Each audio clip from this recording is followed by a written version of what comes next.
Good morning, students. Today we are going to learn poem Amanda from the book First Flight.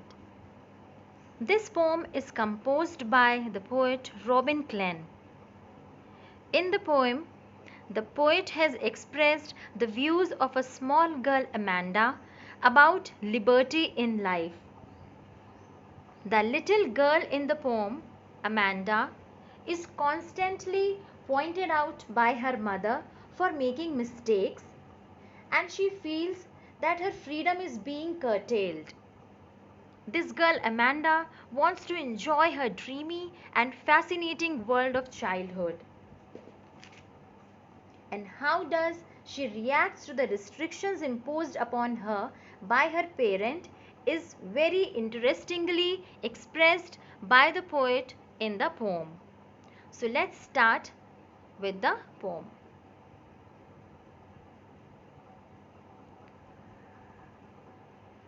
So as you can see, students, in this poem we have 7 stanzas.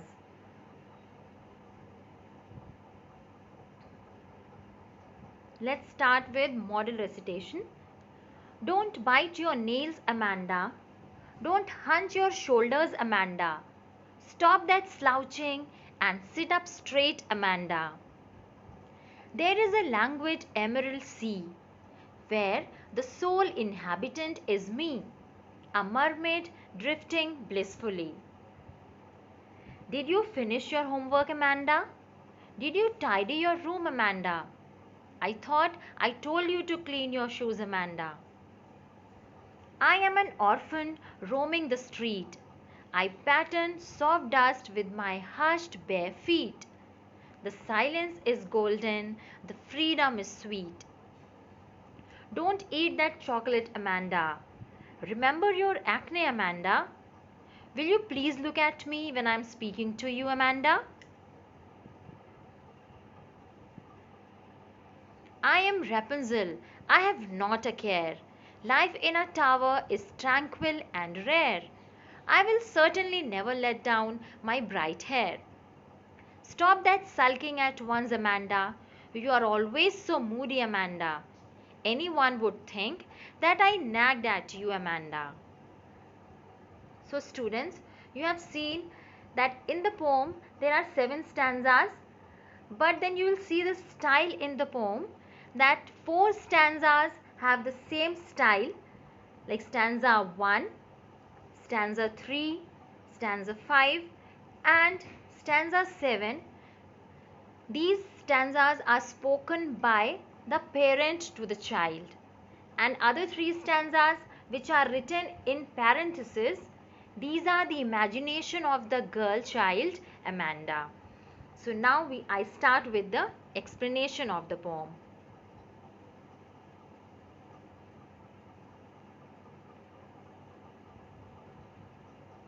So here we start with stanza wise explanation. So I'll explain stanza 1 and 2 to you. So as you can see in the picture, there is a girl who is biting her nails, and one of the parent, maybe mother, sees her, and now she is instructing her, don't bite your nails, don't hunch your shoulders, and stop that slouching and sit up straight. So mother tells Amanda to, she tells her not to bite her nails. She tells her to sit up straight. She doesn't want her to be in a drooping posture or bend down. So she tells her to sit properly in a proper posture. But Amanda doesn't like it. She doesn't like to anyone to interrupt her. Why? Because she is feeling at this time. See this these lines written within parentheses. She's imagining that there is a languid emerald sea where the sole inhabitant is me, a mermaid drifting blissfully.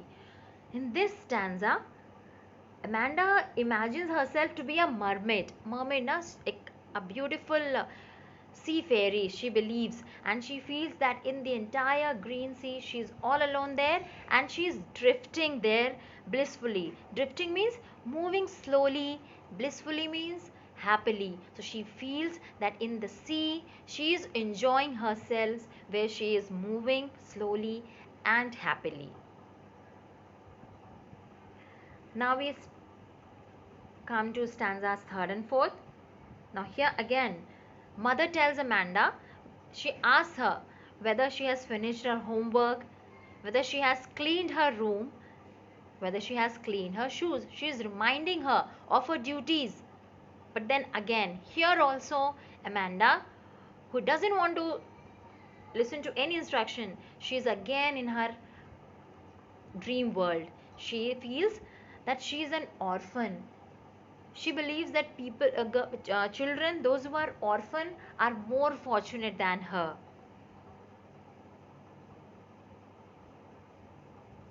She is lost in her own thoughts. She is imagining that she is roaming in a street with bare feet. She is making soft patterns as she puts her feet gently in the dusk. There is all silence about her with no one to nag her. For the little girl, this little child, the silence is golden and this freedom is so sweet. She wants to enjoy it all by herself without anyone interrupting her. Now again, next two stanzas. Here again, mother tells Amanda something. Mother is saying, don't eat that chocolate, Amanda. She's telling her not to have chocolates, not to have candies, as it can give her acne, pimples on her face, her skin might get worse. So she's telling her to not to have chocolates. And she's also saying, will you please look at me when I'm speaking to you? This line shows that Amanda is not interested at all. So mother is saying, you're not looking at me when I'm talking to you, at least you should pay attention to me. But then here again, Amanda is her own dream world. She feels that she is a Rapunzel. Before explaining this stanza, I would like you all to know about Rapunzel. Children, you can see in this picture a beautiful fairy having long brown hair, yellow hair. So this Rapunzel was a character from a German fairy tale. This girl was imprisoned in a tower and she lets down her long hair for a rescuer to climb. So now Amanda is on the peak of her imagination. She feels that she is that character Rapunzel and she has no care. She is all alone in a tower and she has long beautiful hair. So when mother is continuously telling us so many things and Amanda is not ready to listen to it, anything, so mother is telling her, stop that sulking at once, Amanda. Don't behave like this. Don't be in low spirit and don't show that you are so withdrawn. You're not listening to me. You're always so moody. You show that you are so moody and anyone who would see this, they will think that I am continuously troubling you. I am nagging at you. I am reminding or complaining in an annoying way to you, Amanda. Don't do this. So, in all these 7 stanzas, we can understand the basic theme, the idea what the poet actually wants to convey through the poem is that she wants to drag our attention to the issue of children's growing up and their upbringing.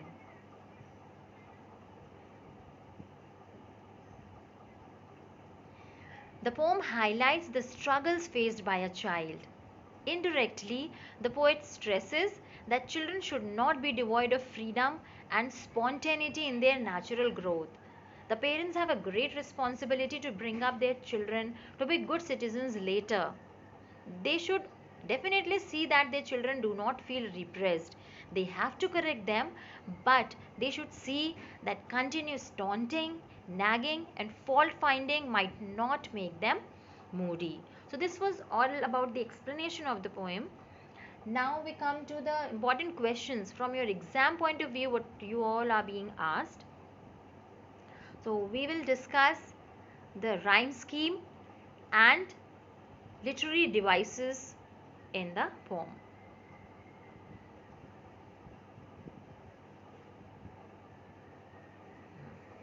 So basically in the poem, There are these three important poetic devices used: alliteration, metaphor, and allusion.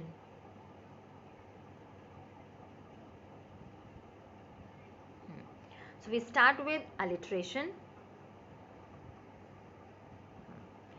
Repetition of initial consonant sounds in the same line. So in the poem we had these two lines: stop that slouching and sit up straight. So in this line you can see initial consonant S in all these words, like stop, slouching, sit, straight, sulking, and all. So alliteration poetic device is used. Another poetic device used here is metaphor. This figure of speech shows comparison of two unidentical things. Like here, Amanda compares herself with an orphan, and then she says, silence is golden, freedom is sweet. She is comparing the silence to a gold, and she feels that silence has the attribute, the qualities of gold. Similarly, she believes that freedom has the attributes of sweetness. And then another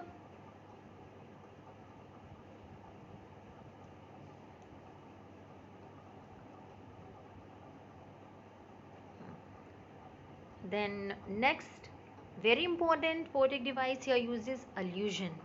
Allusion is basically a reference to a thing, person, or place from religion, history, myth, and literature. Like here she has compared herself to a mermaid and again a Rapunzel. This is all allusion, imagination. So she has used. So for your exam point of view, you have alliteration, poetic device, metaphor, and allusion. So you have to, they ask you for your exam. Next important thing is the rhyme scheme. So in this poem, as I told you in the beginning also, like there are 7 stanzas.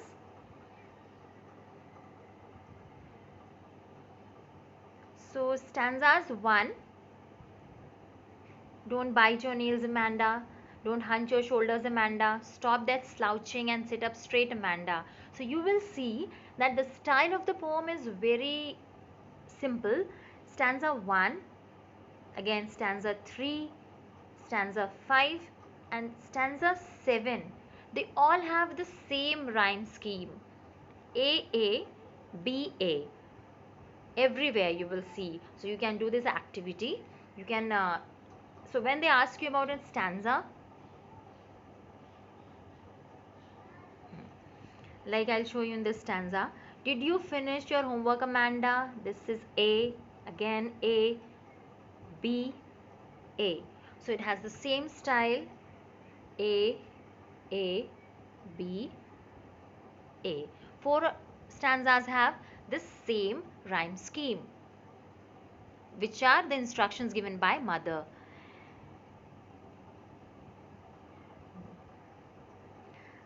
Then again, I told you earlier the stanzas given within parentheses, these 3 lines, 3 stanzas where she compares herself to a mermaid, then to an orphan, and then again to Rapunzel. These 3 stanzas have the same rhyme scheme, CCC, like care, rare, and hair.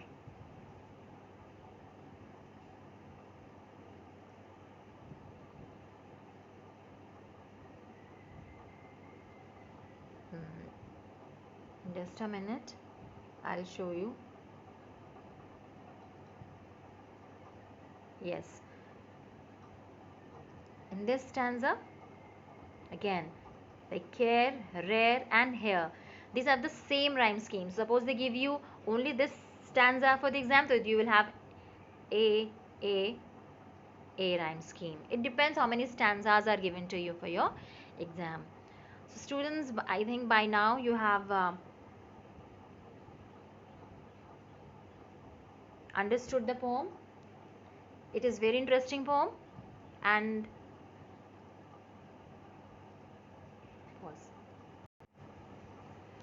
so students, I hope that you have understood the poem and important questions which are being asked for your exam. So I will also show you small presentation, this entire presentation one by one, all the slides one by one to you. it will be a help to you.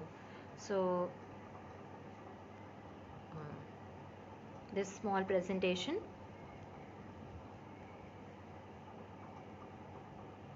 this is first slide is about the introduction of to the poem, about the poet, central idea and theme, summary of the poem, then stanza wise explanation.